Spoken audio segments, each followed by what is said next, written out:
Atrai dam ফের ভাঙল, বন্যার আশঙ্কায় তটস্থ বাসিন্দারা। ফের আতঙ্কে আত্রাই পাড়ের মানুষজন। মঙ্গলবার সকালে ফের ভেঙে পড়ল আত্রাই ড্যামের মেরামত করা অংশ। গত ফেব্রুয়ারিতেই ড্যাম ভেঙে যাওয়ায় চাঞ্চল্য ছড়িয়েছিল। এই ঘটনার পর থেকে প্রশাসনের তরফে জোর কদমে চলছিল মেরামতির কাজ, কিন্তু মঙ্গলবার সকালে ওই মেরামত অংশ ফের ভেঙে পড়ায় নতুন করে উদ্বেগ ছড়িয়েছে।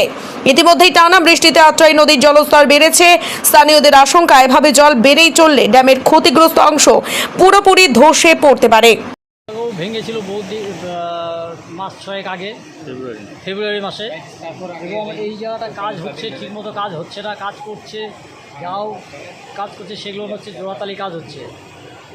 আর এই যে কন্ট্রাক্টর এসে এই কন্ট্রাক্টর যে কাজগুলো করছে, সাইডে গার্ডওয়াল করছে, গার্ডওয়ালটা পাইলিং করছে, পাইলিং করে যে কাজ করে কাজগুলো টুকটাক ভালোই হচ্ছে।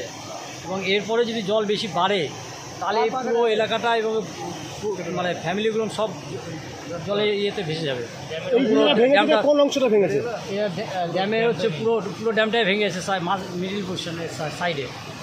আপনাদের কি মনে হচ্ছে যে কাজটা হয়েছে সেই কাজটা কি ঠিকমতো হয়েছিল? না, এই কাজটা পুরো ঠিকমতো হয় নাই।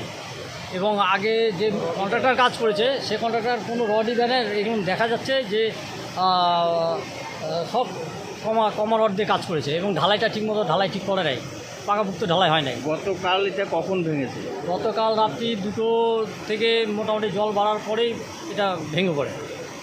কতটা আতঙ্কে আছেন আপনারা? আমরা এখানে পুরোটাই আতঙ্কে আছি এবং এই আশেপাশে যে ফ্যামিলি গ্রামবাসীগুলো আছে, বাড়িঘর আছে, তারাও পুরো আতঙ্কে আছে। এর থেকে যদি জল বেশি বাড়ে তাহলে পুরো এলাকাটাই ভেঙে চলে যাবে, জলে তলায় চলে যাবে। কি নাম আপনার? আমার নাম সুব্রত ফৌজদার।